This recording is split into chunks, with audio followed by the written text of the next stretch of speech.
Good morning, everybody, and welcome to the Social Housing Roundtable. Lovely to see so many people with us this morning. Hope everyone's enjoying the weather. This meeting is being recorded.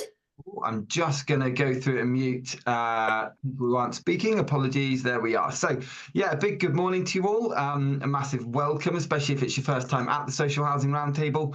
We run this every single Tuesday at 11 a.m. This is episode 171. We're counting down to 200 through the course of the year. So, yeah, growing all the time. And a massive thank you to everyone who's joined us, been part of the community, and continues to support. To those who I've not met, my name's Matt Baird. I've been running this, chairing this and hosting this now for the past 4 and a bit years. The idea is to bring together people for conversations that matter, to embrace conversation, to embrace disagreement, to embrace an idea of actually, can we genuinely talk and make change? And I can fully advocate for the fact that with most of the episodes up on YouTube and Spotify, we've just gone past 5,000 downloads on Spotify. It's clear that those conversations are happening. So a massive thank you to everyone who's been a part of the journey. And as I say, if you're new, a huge welcome. Day to day, I work in recruitment. So I've been recruiting in social housing for 14 years. It is that which keeps this running for free. So if you are looking for any kind of recruitment support, be that looking for a new role yourself, or indeed you have a vacancy you'd like support with, please do reach out. It's what keeps this free for absolutely everybody. And more importantly, today is a conversation that kind of gives a bit of a flashback and a bit of a nuance to it. I was just saying to Stewart before we joined, I'm really delighted we put together today.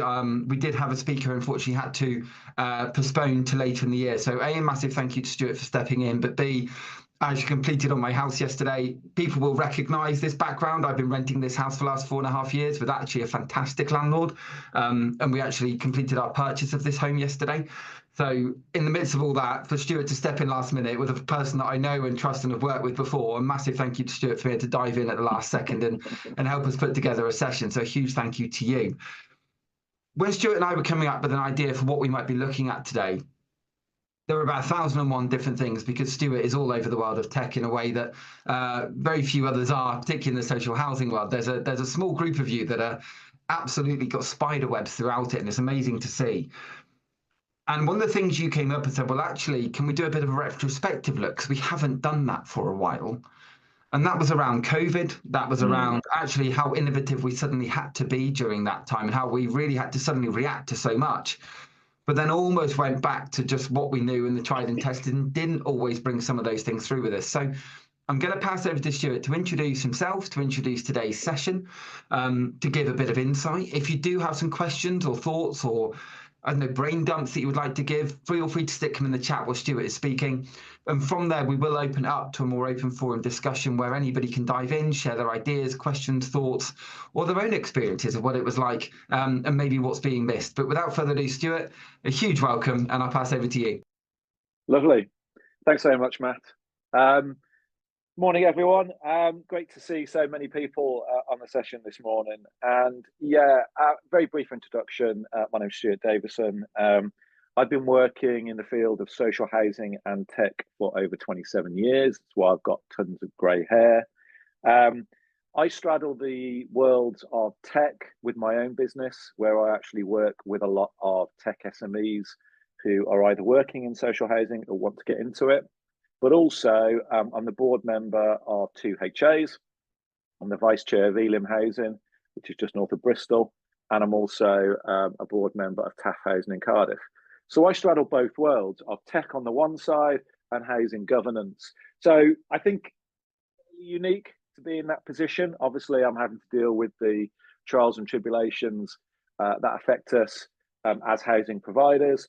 And I'm also having to think about tech, how we use tech, how we can look at the new tech we've got, and all this kind of stuff. But today, as Matt preambled, I want to kind of take us all the way back to, let's think about where we were 5 years ago.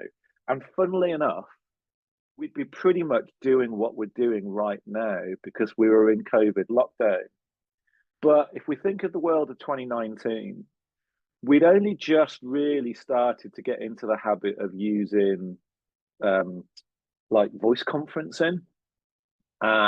Video conferencing was still really new. It was like super expensive. It was really clunky.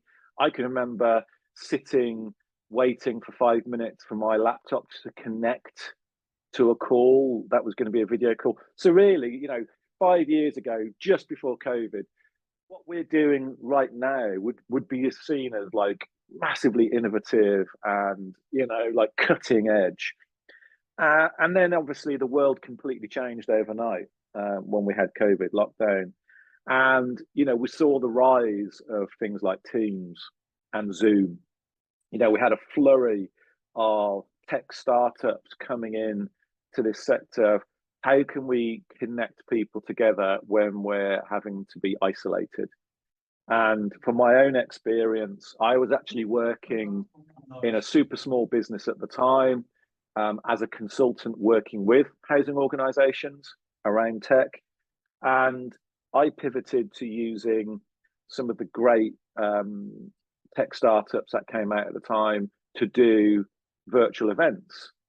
And I created a whole series called the Uncon, which brought together tech people and social housing people in an environment which was great because it was like a virtual conference. We had tables and a screen, and it was just really fun. And that was through necessity because we needed to be together.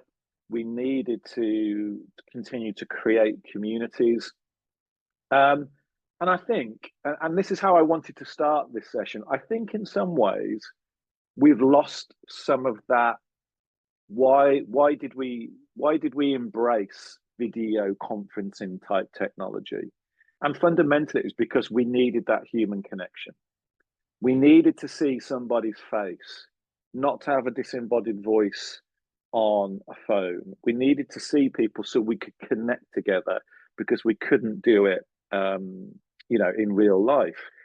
And to me, one of the great things that grew out at that time of COVID was the fact that when we use these video conferencing type tools, like we're using Zoom today and Teams, it was about being present and about connection.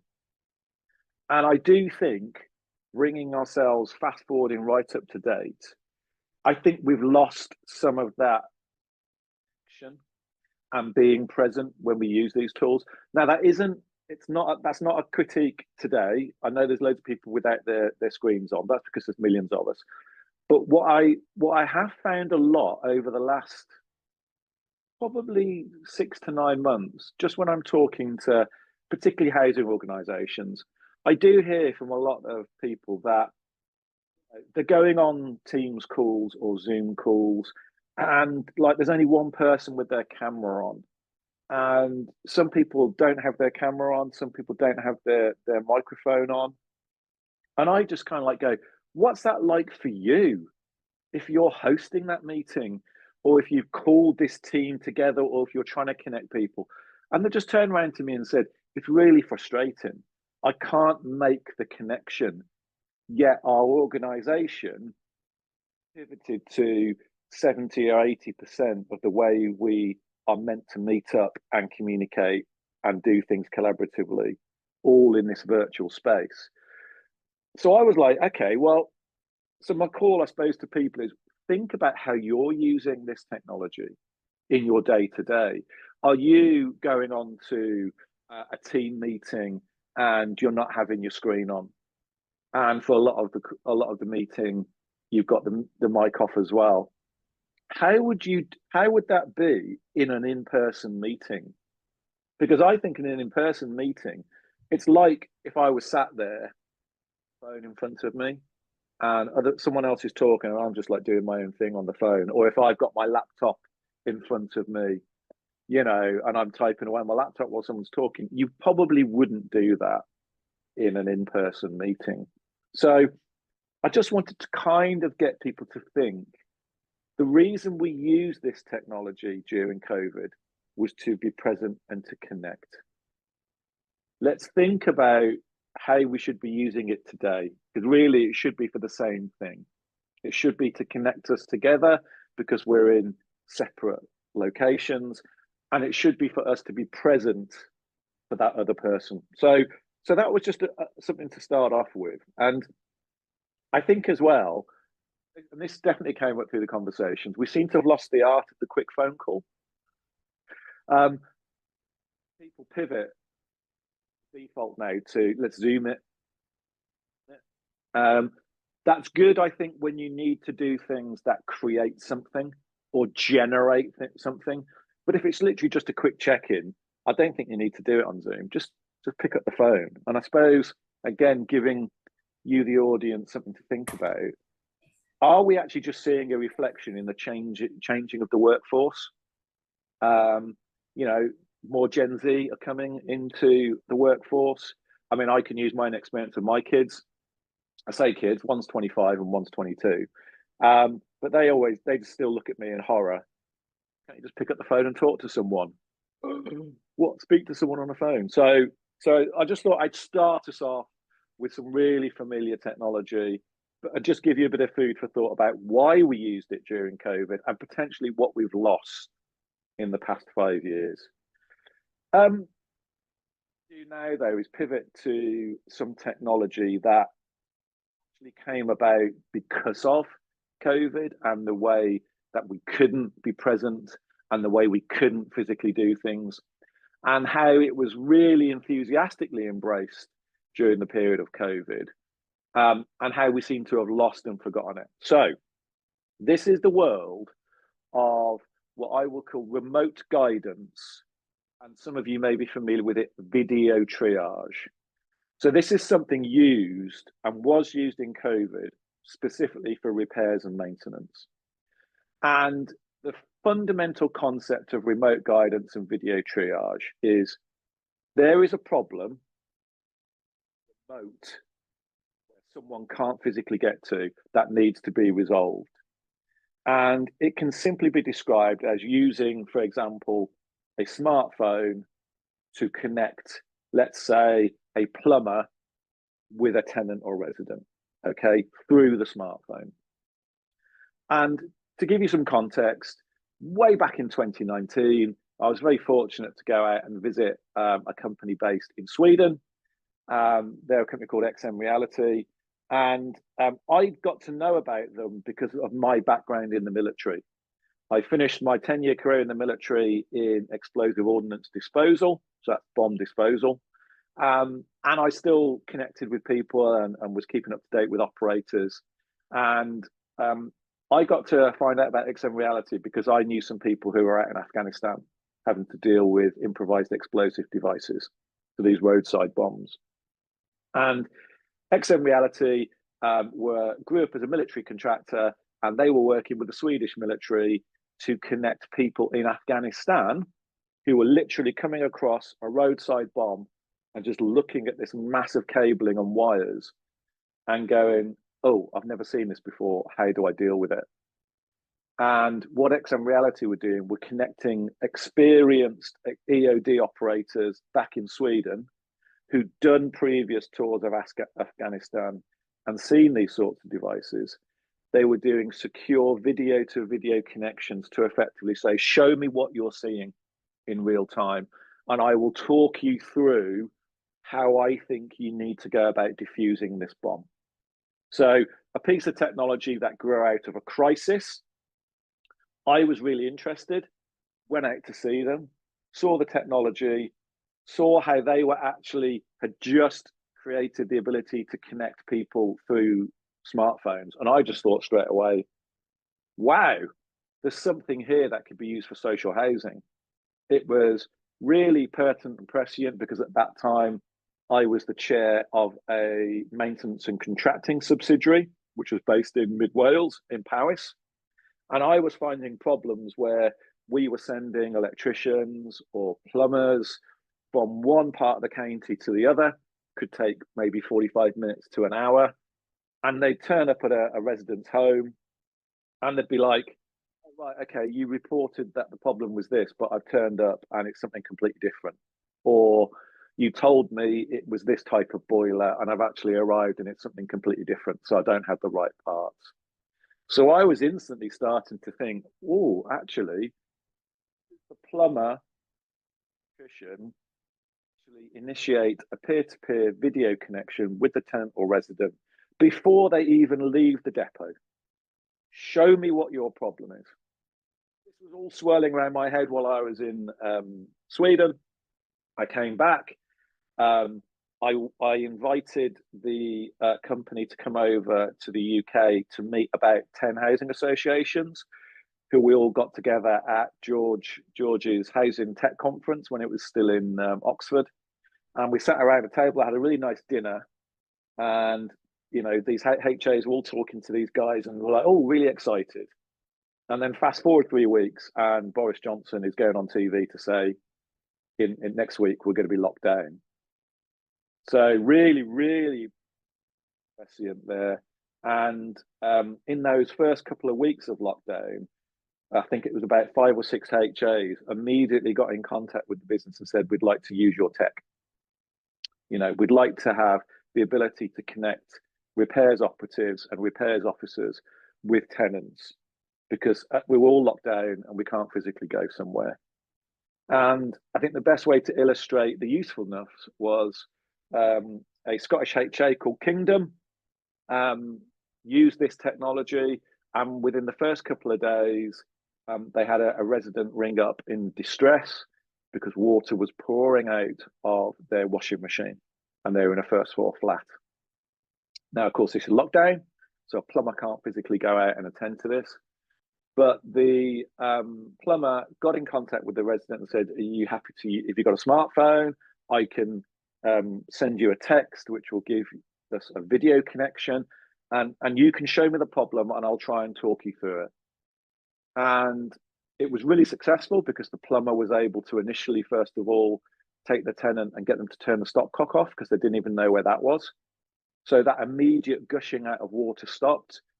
So their immediate stress levels of the residents started coming down. The plumber then got them to literally with their phone, you know, show me the back of the washing machine. You know, can you unscrew this pipe? And he was able to find that it was a split washer. And he was even able to say to the resident, oh, I can see you're not using the hot water pipe into your washing machine. If you look in that, you'll see there's a little black washer. Take that washer out, put it into the blue cold water, attach it to the back of the washing machine, turn the stopcock back on, everything was fine. So through the use of that peer-to-peer like video connection in lockdown, tenant was able to, you know, stop water gushing out and actually was able to affect their own repair all within sort of like 30 minutes on a video call. So when I heard about this, you know, I was out there talking to people in the sector and they were really excited about this and the potential of, oh, we can use video and we could actually diagnose the fault and think about, oh, yeah, well, we could maybe improve our fixed first rate time. Oh, we could maybe prevent wasted journeys. Oh, we could maybe think of using this for our out of hours service. There was like a flood of really great ideas about how they could use this tech. And then started seeing, especially when we came out of lockdown, I think you alluded to it, Matt, we just kind of pivoted almost back to like the way it was. You know, it's like a rush off. Thank God the doors are open. We can go out into the world again and we can meet people. And I think which was right. It was right, you know, because we'd been isolated for so long. We needed to get back into a world of the way it was. This kind of idea of using video to connect experts with someone else was dropped like a hot potato because we don't need it now. Because a tenant can use the portal, can ring up, I can send a plumber or an electrician out. You know, we went back to exactly the way it was. Lockdown. And again, we fast forward now to 5 years later. I don't do this very often, but when I get invited by a housing association to come and talk to them about tech, this idea of triage and remote guidance is something that I talk about all the time. For all the reasons I've already said, you know, we really fundamentally haven't changed the way we diagnose repairs that much. We've built some tech into it, but we haven't fundamentally changed the way we've done it for years. And when I start opening up a conversation about this use of technology, and I just talk about the story like I just said there, but also some other stories and other ways I was looking at using the tech. I mean, people in the room genuinely have that kind of, I can see it on their faces, they have that light bulb moment where they go, I could really see how we could use this tech in our own organization. And I can't believe we've not heard of this before. I mean, so many HAs go, I've never heard of this tech. Loads. I mean, I knew of not just that Swedish company, but I knew of like 3 or 4 other tech companies that came into the sector specifically talking about the use of video to video in the repairs and maintenance space. So whenever a HA goes to me, oh, I've never heard of this tech, I'm just like, guys, this is not new. This is not bleeding edge. It's not cutting edge. This is something that's been around for a long time. And a lot of HAs used it during COVID.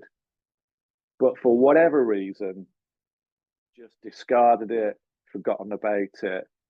So when I open up those conversations again, that's why people just go, oh, wow.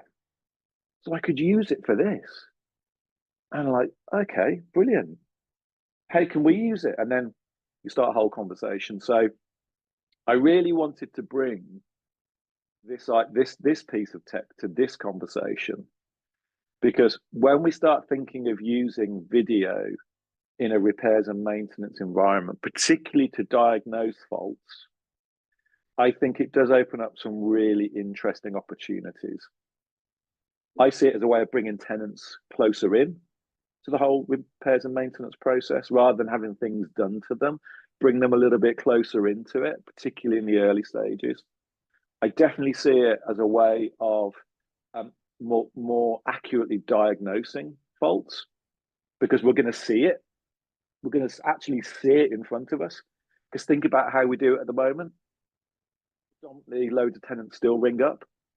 So if you've got repairs officers or customer services officers, they're hearing someone describe to them the problem, and they're intellectually having to think about what that problem is, visualize it, and then transcribe it onto a system, which then goes to somebody else for them to try and understand what the problem is, to then go out and effect a repair. Which is why we still have, fixed first wait times sort of sitting around stuck at the 70%, why we still have multiple visits to do a repair, why we're still having people turn up with the wrong parts, blah, blah, blah, all for all those reasons. So I like that. But I also like how when we open up the idea of connecting people through video to support them and to help them, we might actually discover other issues, or we might actually be able to make a human connection through using a piece of tech that helps us understand that tenant or resident experience a little bit more.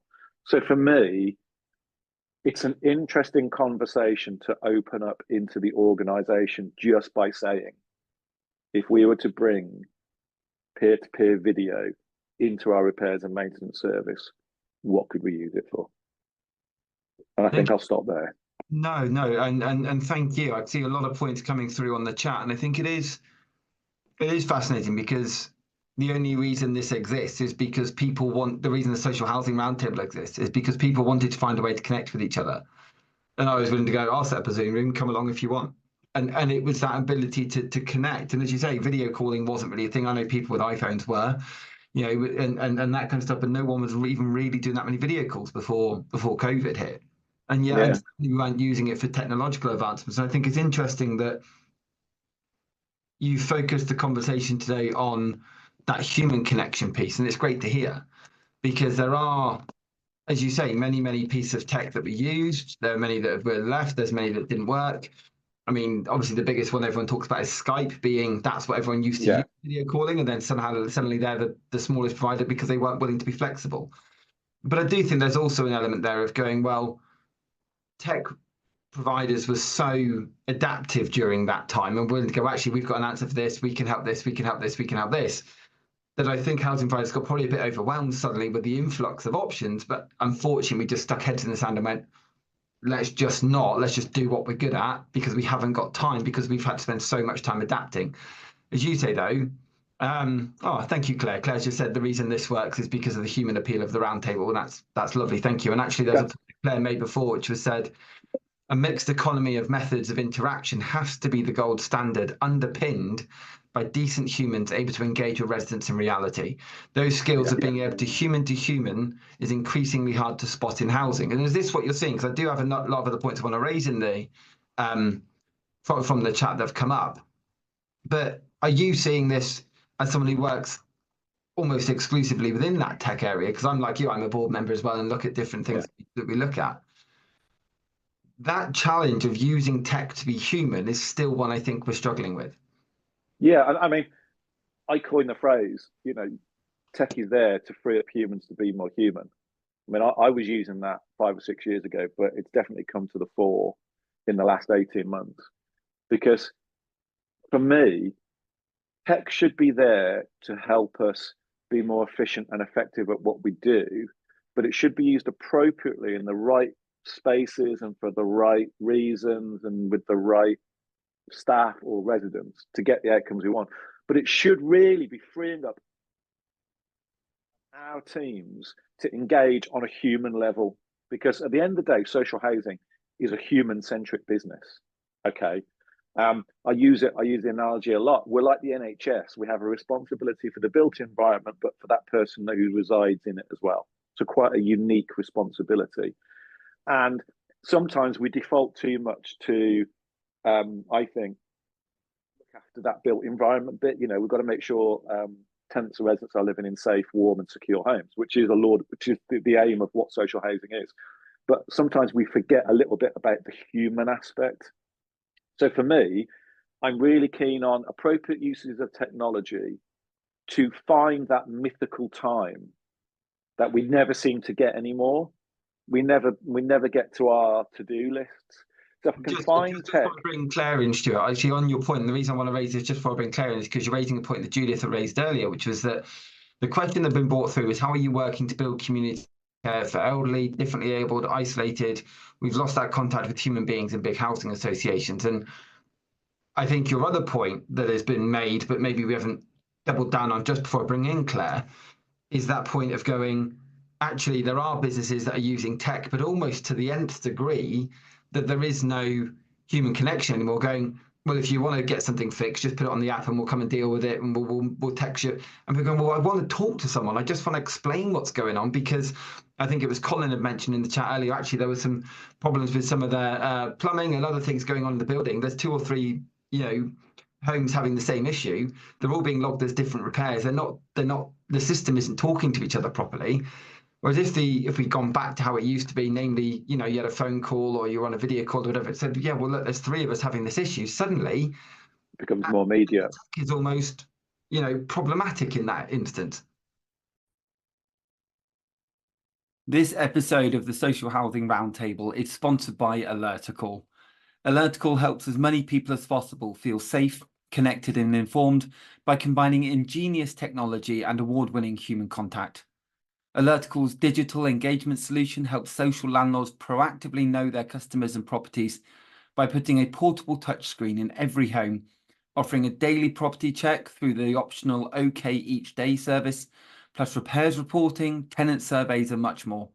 They also provide Beyond Warden Calls, an easier, simpler and lower cost wireless warden call solution with video door entry, dispersed telecare and smoke alarms.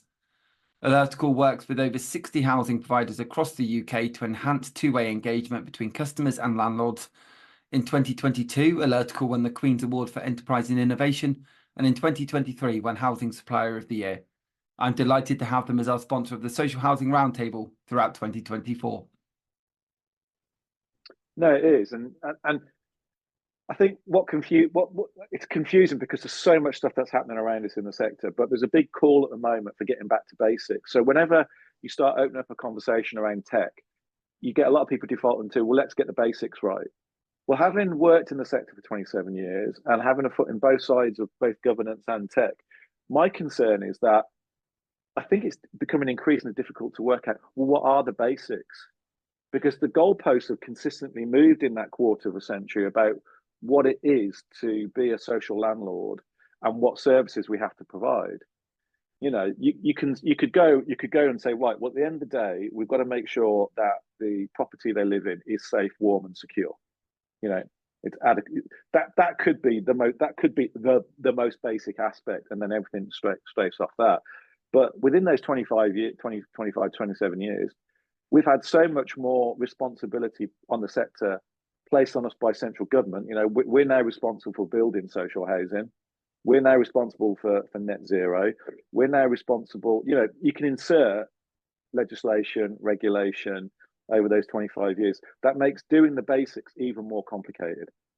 So for me, I go back to this point of, if there's pieces of technology out there that allow us to do these things in a better way, you know, like if I go back to this point of, if we can see a problem for us to diagnose it than someone trying to describe it to us, and then we have to visualize that in our brain and then transpose it for then another third party to do the same again. We're using a lot of intellectual energy there. Why not just cut out the middleman and connect a plumber or electrician with the tenant and let them see what the problem is? Marcus said in the chat that he recently used an AI repairs diagnostic tool that did exactly that, and then could talk to someone so they knew which team was speaking. I'm going to bring in Claire because there's lots of points going in the chat as well. Stuart, I'm not meaning to cut you off. Please don't think I'm being rude at all. But Claire, I'll bring you in. You're mute at the moment. I don't know whether.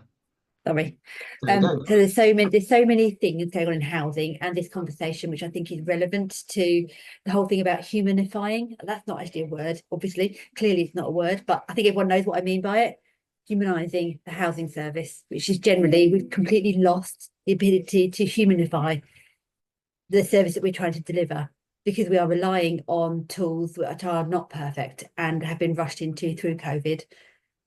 I was working for a local authority when the first lockdown happened, and we suddenly realised that we had to use the tools that had been there for a while, but no one was very expert at it, and we're still stumbling through all the time. And this is what you're seeing as well, Stuart? Yeah, and this is where it gets frustrating, because really, again, fundamentally, in the 27 years I've been knocking around, we haven't really changed, like really fundamentally changed the way we integrate technology into the services we provide. Again, I'll use repairs and maintenance because for a lot of organizations, that's the kind of the tip of the spear when it comes to service delivery, and it's where we generate a lot of interactions with tenants, and it's usually where we generate a lot of concern and complaints, let's be honest. And it costs us an awful lot of money. The last time I think we had like a fundamental technology change in the kind of repairs and maintenance service was probably when we started using mobile devices, you know, and that's what now, 15 to 20 years ago. If we then just pause for a second and think, but actually in that 15 to 20 years, how has tech radically transformed ourselves and the way we do things? Ignore what we do at work for a moment. Just think of all the tech that's changed around us in our world. We don't seem to be embracing some of the things in housing. And, you know, I keep saying to everyone, you know, I'm not tech for tech's sake. Tech for me is to free up humans to be more human, because we need to be more human. We need to improve connectivity and connection. You know, we're in a human-centric organization. You know, all these things, tech should be there to free us up to do this. Yeah, to be more human, to be more present, to have greater connection, to give time to people when they're in crisis. So frustration, and I don't know what it is. It's probably because there is so much going on in our day-to-day business lives when it comes to social housing that we probably sometimes, you know, we're just having to deal with what's in front of us. Thank you, Stuart. Claire, I'll come back to you in a bit, but I'm just going to go to Alicia first. Alicia, do come in. I was just going to say to Claire, because I've seen her cat walking backwards and forwards, and now mine's come as well. So I think it's additional cats having a bit of time over Zoom. I think it's an additional way of communicating. It's not a replacement. And I know some elderly people with my housing association who they love to wander down to the offices and have a chat with someone and have a cup of tea, and we must never lose that. But as a disabled person, and this is extremely relevant at the moment when they're supposedly going to be able to get hundreds of us back into work, as a disabled person, it's been invaluable. And one of the hardest things for me was after lockdown, seeing a lot of the opportunities disappear again. I used to be able to go to all the virtual conferences, things that I'm never going to be able to get to without a lot of stress on my mental and physical health. So I think, you know, we do have to, there is still a lot. I'm constantly getting on to TPAS, the NHF, people like that, to actually say, look, can you make a bit more available to those of us who can't easily go to conferences all over the country? Most of them no longer have the links. Like you said, I mean, I remember during lockdown going to conferences where you even had this kind of breakout rooms, so you could actually go and chat to people like you would do if you're actually there in person, you know, and it was just totally creating a virtual conference, and it was an amazing thing. Yes, it wasn't the same as going and meeting someone in person, but I am never going to be able to go all over the country easily and cheaply to meet all these other people. And you know, looking at my front page here, I've already said to Ted, I'm never likely to meet Ted in real life, but he often says things that I take away. I've always got my notebook. Martin here, and also obviously James and Sue and Colin, who, you know, we're now connected on LinkedIn. They're people who I see all over the place. There is no way I would be able to meet up with them in real life and get the information from them. So it's an additional thing, but it's for those of us, and some of us are older people who actually enjoy the technology. So just because, you know, it doesn't have to mean you don't have to risk the old-fashioned kind of customer service by developing what we already had in lockdown, which is unfortunately gradually being closed down again. It also ties into a few points that have been made in the chat, and thank you, Alicia. I know it's you've been attending the roundtable now for a little while, and it's always, I think, you always provide a really interesting insight on both the tenant perspective, but also I think more broadly what it's like to be a really informed tenant who isn't lumped in with this idea of, you know, who often pushes back. And I know you put in the chat there around going, well, actually, if you're on a video call with a plumber, that's great, but they need to understand that actually you've got a basic understanding of X, Y, Z. You probably know what's wrong. You just need to get it diagnosed so that you know what's coming out. But it's an easier way to show what's going on. But sometimes those misconceptions are often provided, which are along the lines of, oh, well, you're a tenant, therefore you don't know. And you've pushed back on a lot of those, which I've loved you joining our thing. And I think also what ties into your point there around the conferences, you have people like Sue, who'd mentioned in the chat there that, you know, some of us don't want to ever be on camera, haven't been tracked down before and been uploaded photos to the internet and been, you know, abused and things along those lines that have come through. I think the world of tech allowed people to have access to stuff that you didn't have to attend in person if maybe you didn't want to be there for whatever reason as well. Like in terms of, actually, I don't feel comfortable in that environment. I don't want to be in that environment, but I still want the insight and the knowledge and what comes through. And I think a lot of that is coming through now. And I can see some of the points on the chat just before I bring in Jim. You know, and it's interesting because I know there was a difference of opinion from Julie, who said it's hard to be a real member of a group if you only ever meet online because you can't. I'd like to hope that actually maybe the Social Housing Roundtable has pushed back on that a bit, actually, because there are a lot of people that when I go to conferences or go to events and I, you know, meet people, I'm more known for the roundtable than I ever have been for my recruitment or my work with Spring Housing or my work in any other event, which is both brilliant and awful because my recruitment arm is the only one I actually earn any money from, but that's fine. But it's those kind of things where we've built a community through here where lots of people have reached out to me because of the work of the roundtable that I've never met and may never meet. But online has allowed us to do that. And I think when we're looking at stuff like that human connection, I think as Stewart has pointed out, it's also about being willing to go, can we just remember on the other end of the line, it could be anybody on the end, just as it used to be on the end of the phone. You don't know who's on the other end of the phone. What it does do is open up an opportunity there for a conversation. And tech should allow us to have a more human conversation that hopefully just bypasses a lot, can save some time, but still have that conversation around what we actually want to talk about. I think we're still falling short a bit on that, as Stuart's pointed out. I'm going to go to Jim, and then Stuart, I'll come back to you before going to Shonak. But James, I'm going to bring you in first. Good morning, Matt. Good morning, Stuart. Morning, everybody. Yes, very interesting subject this morning. Regarding what Stewart was saying about the military connection, I think we'll find that if we look at all kinds of technology we're using today, it will stem from the field phones and things from the fields of battle, like the mobile phone we've got today, all the technical equipment, BT internet with the military arm of the BT. So all of this has lent itself, along with Burns and Plastics with Archibald McKindo, with the Burns units. So all the things we now have today really have stemmed through military in many, many ways. Regarding the technology, I was at a conference a while ago, and I heard one of the Yorkshire Housing Associations talking about how at the beginning of a meeting, board meetings, executive meetings, anything where they're discussing tenants, what they will actually do is they'll get a tenant to do a little 5-minute video clip before they actually discuss it. So it's not as dry as it might be, because you're not just looking at data, spreadsheet figures and that. You're going to remember at the end of it that there's a person there who needs attention, and it's a human being and a family that your actions will correspond with at the end, that they are the end user. So I suggested this to my housing association. They took it up straight away. So I'm very pleased about that. So that's one aspect of it.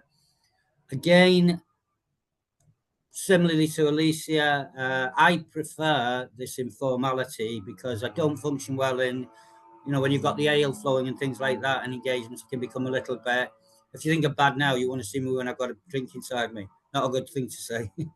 So I prefer that contact, when you're in when you're in informal environment, so it's structured. So you can say what you want to say, make a point, listen to others' points of view. But if it's a social thing and then afterwards you might have a drink at the bar and that, you may find it becomes a little bit difficult to mix in with everybody that way. That's my thing anyway. So I find the Social Housing Roundtable brilliant. It's one of the best platforms we've got. As I've said over and over again, I've said it to 4 million homes and everyone. To me, this gives the tenants a chance to hear different aspects of what's going on and actually have a genuine, real voice and input into it. So thanks for that, Matt, and thanks for the opportunity to all involved. Thank you. Oh, thank you very much, Jim. I'll bring you back in after Shonak, Stuart. I'm going to bring Shonak in now because there was an interesting point as well that Keith's made in the chat I want to come back to. But Shonak, I'm going to bring you in first. It's lovely to have you with us today.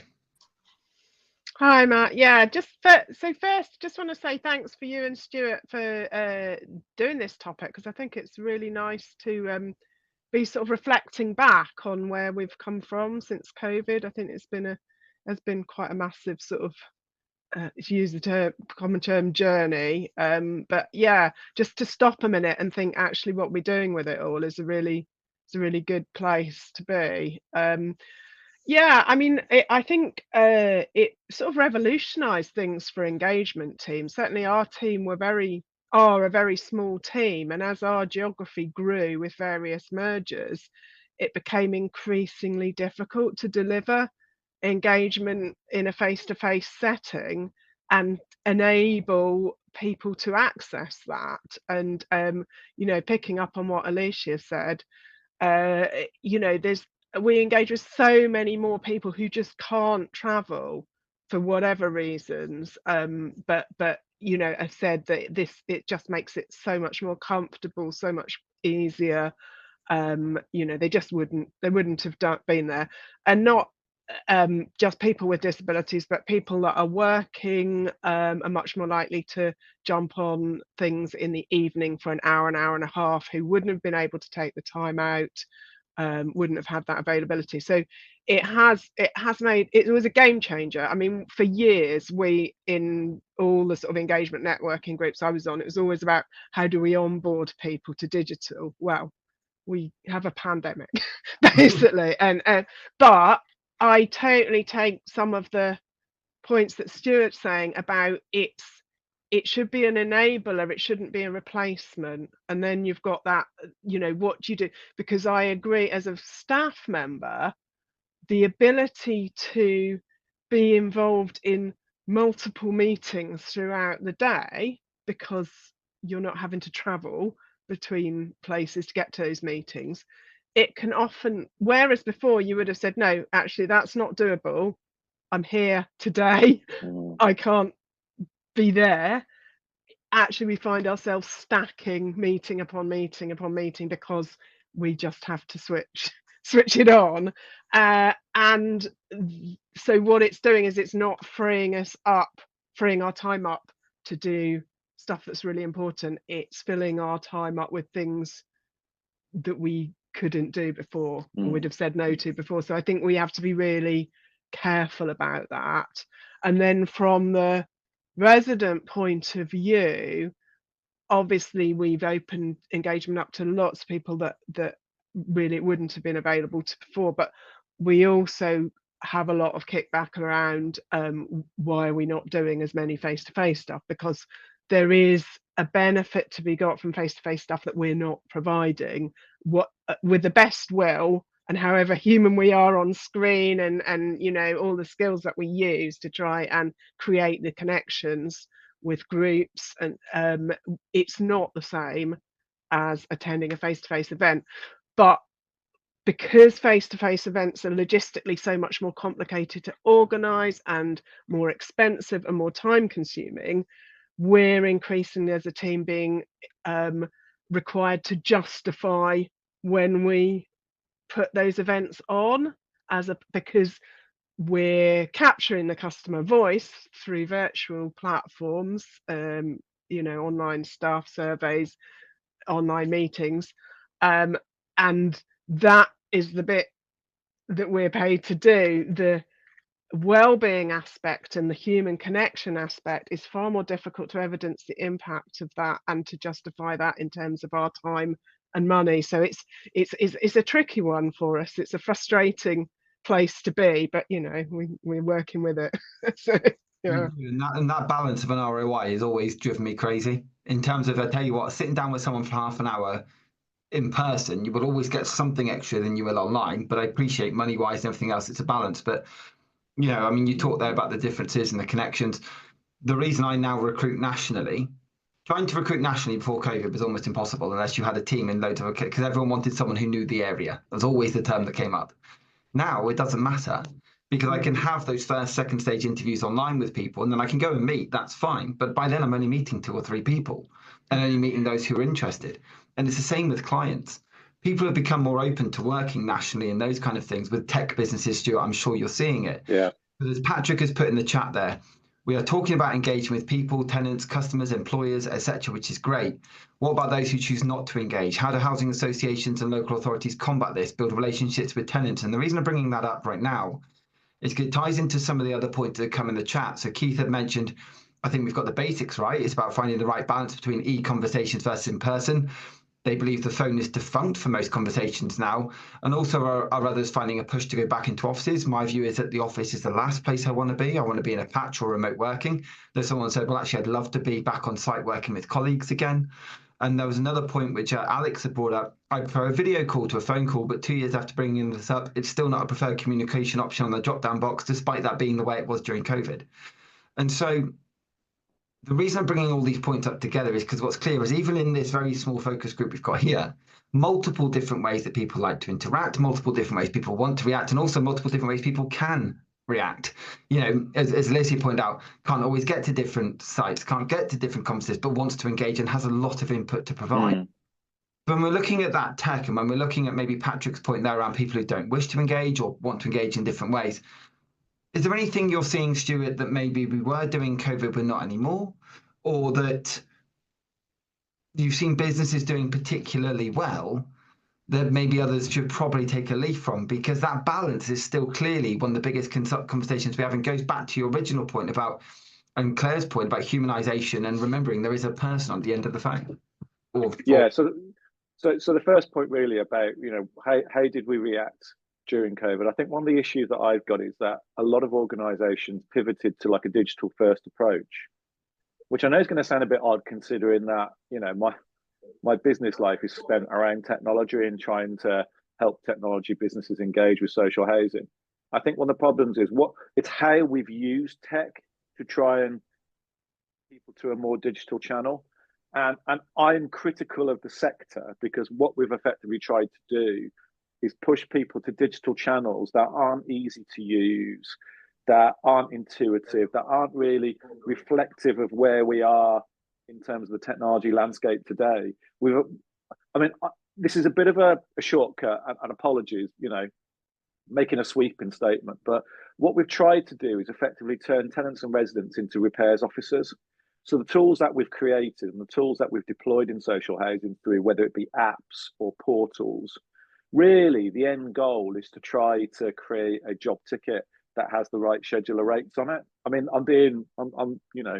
I'm reducing the whole journey to that, but effectively that's what we've done. And no wonder get frustrated with the process. No wonder we still are stuck at a dial of not really improving fixed first home rates and not having to send people out to unnecessary jobs for all the reasons I said earlier on.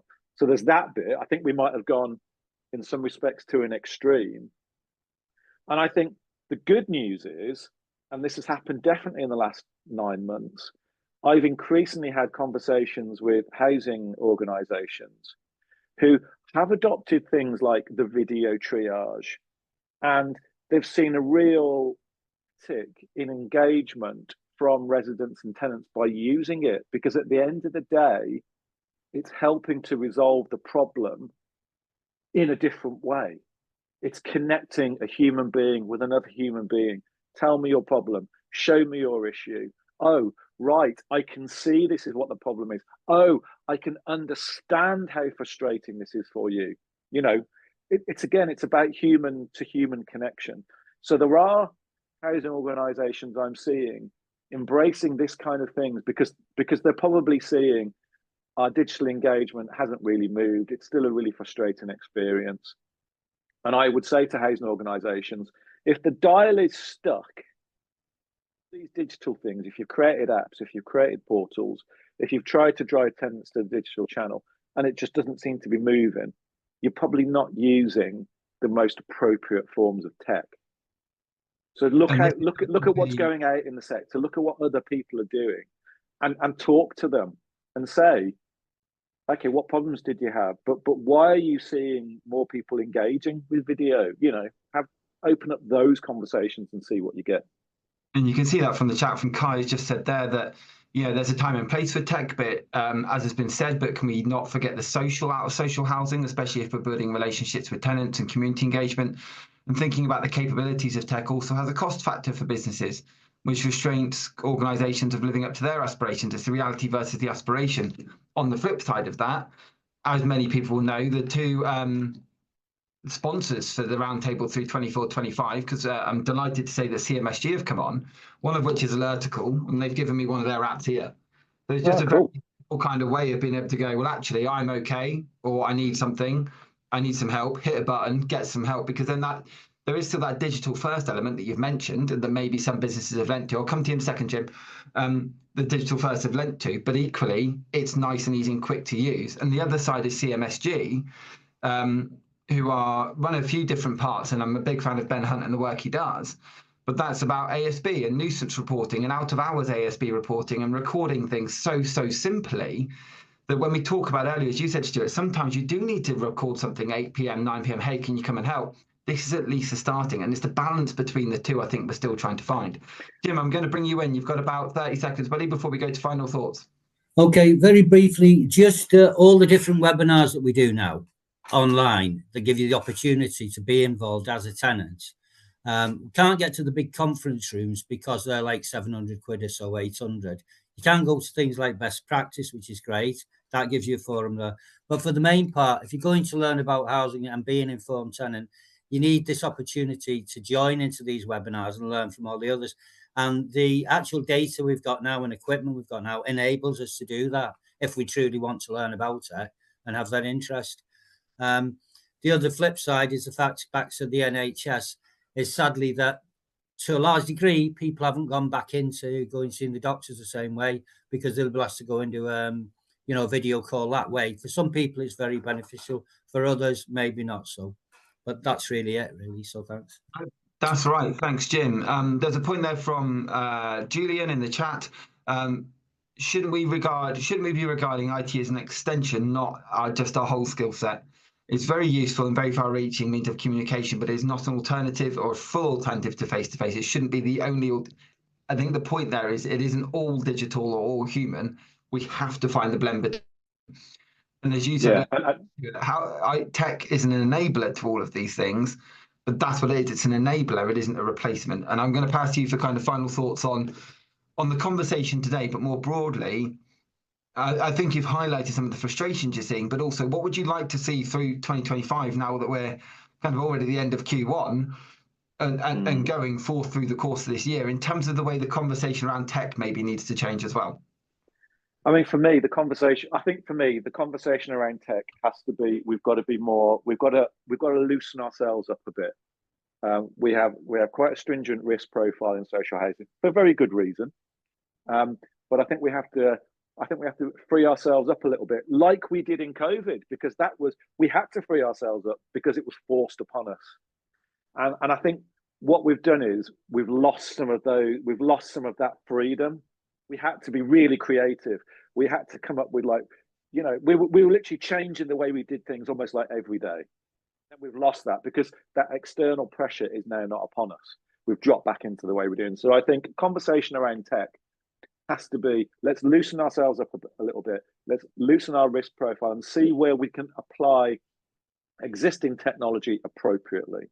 Yeah, it's existing technology appropriately with that massive neon sign of allowing humans to be more human. I cannot stress this enough. For me, that's the ultimate end goal. So where someone's saying we shouldn't use tech to replace face-to-face, what I'm saying is if we can use tech like video to do more, to actually then free up the time to enable where people need it and where people want it. That's what I'm going to say.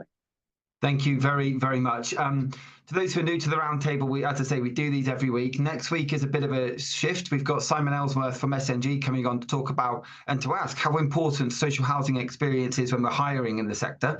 So one that is going to be quite interesting for myself as well from a recruitment side. But what I will also do, just because we only booked it in yesterday, at the end of May, Elaine Middleton, who's the head of partnerships for the Social Housing Roundtable, is coming on to do a session about whether social housing truly has a willingness to change. And the reason I'm saying that is because based on the conversation today, that could be quite an interesting one. But what I want to say is a huge thank you to Stewart for stepping in quite last minute. To those who don't know, we are going to be doing a live session as well coming up soon, and there's some more details on that you can find out about. But Stewart, in terms of best ways for people to follow up with you and the conversation, what's the best way to get in touch? Use LinkedIn. I'm all over LinkedIn. I'm always trying to engage the sector in active conversations. And do you know what? I do get that, but it's the same sort of people. So we need more diverse voices, particularly from tenants and residents or advocates of tenants and residents, to get involved in the conversation. Because for me, we don't want to do things to residents and tenants. We need to bring them in so we can do it collaboratively. Couldn't agree more. Yeah, LinkedIn. Get me on LinkedIn. Thank you very much, Stewart. Thank you, everyone who was able to join us today. Thank you, everyone who's I say, continuing to support the roundtable. We're back next Tuesday. It's the same link as this week. But yeah, I'm looking forward to seeing you there. But for now, Stewart, a huge thanks to you and to everyone who dived in today. It looks like it's been a really well-taken topic by the chat. So thanks, everybody. Cheers. Take care. Thanks so much.